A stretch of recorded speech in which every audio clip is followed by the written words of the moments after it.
Scooter पर चलता कुलपति और पीछे बैठा रजिस्ट्रार।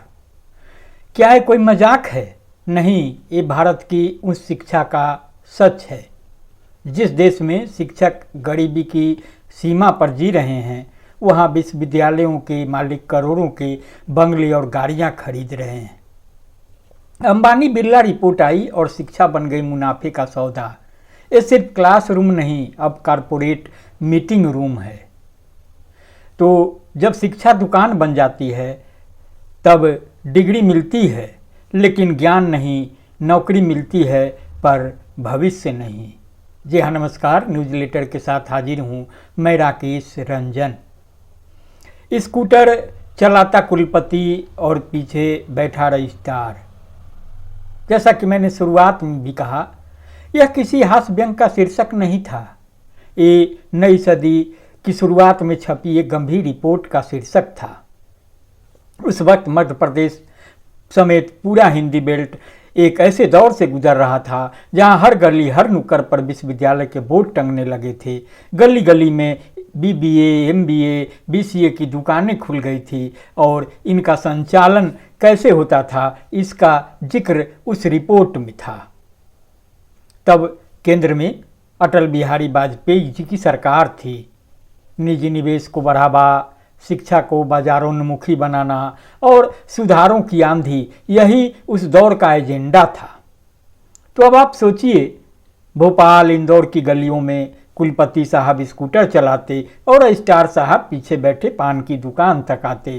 कॉलेज बंद हुआ, स्कूटर स्टार्ट हुआ, पान ठोका गया और फिर निकल लिए। शुरू में तो इन संस्थानों की खूब मांग थी।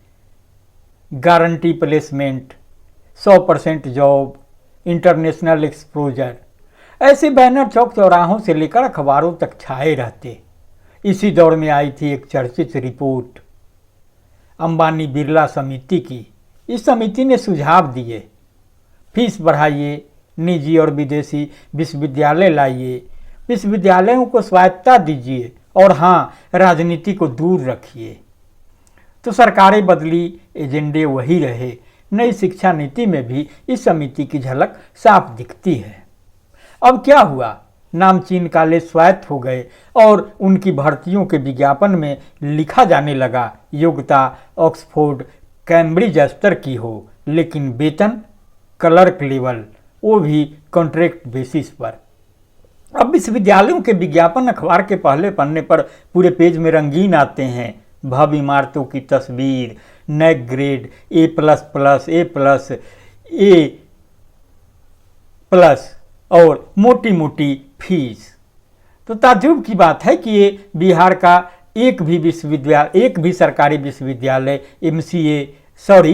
NAAC यानी नैक में ग्रेड नहीं ला पाया, एक ग्रेड नहीं ला पाया, लेकिन सैकड़ों निजी संस्थान A++ से नवाज दिए गए। और फीस इतनी कि एक लोअर मिडिल क्लास परिवार पूरे साल में न कमा पाए। इन संस्थानों में पढ़ाने वालों की हालत वो विज्ञापन में ही गुम है। न ओपन अपॉइंटमेंट, न पारदर्शिता। कई इंजीनियरिंग और मैनेजमेंट कॉलेज अब बंद हो रहे हैं। उनकी जगह अब खुल रहे हैं होटल, मॉल और किराना गोदाम। इमारत तो मालिक की थी ना, शिक्षा की दुकान न सही, अब और दुकान ही सही। कुलपति और रजिस्ट्रार अब स्कूटर पर नहीं, SUV पर चलते हैं और हाँ, अब पान की दुकान पर भी नहीं दिखते। पर इस पूरी व्यवस्था में अगर सबसे ज़्यादा कोई पीसा है तो वो हमारे शिक्षक हैं। तो यह वही भारत है जहाँ शिक्षा सेवा नहीं, एक बाजार बन चुकी है। और इस बाजार में न विज्ञापन की कमी है, न लुभावनी बातों की कमी है, तो बस ईमानदार नियत और गुणवत्ता वाली शिक्षा की। तो बहरहाल इसे संजीदगी से सुनेंगे, गुनेंगे। आपको बता दें कि इसमें जो इनपुट लिया गया है वह हेमंत कुमार झा का है। हेमंत कुमार झा पाटलिपुत्रा यूनिवर्सिटी में एक प्रोफेसर हैं। तो बहरहाल इतना ही। नमस्कार।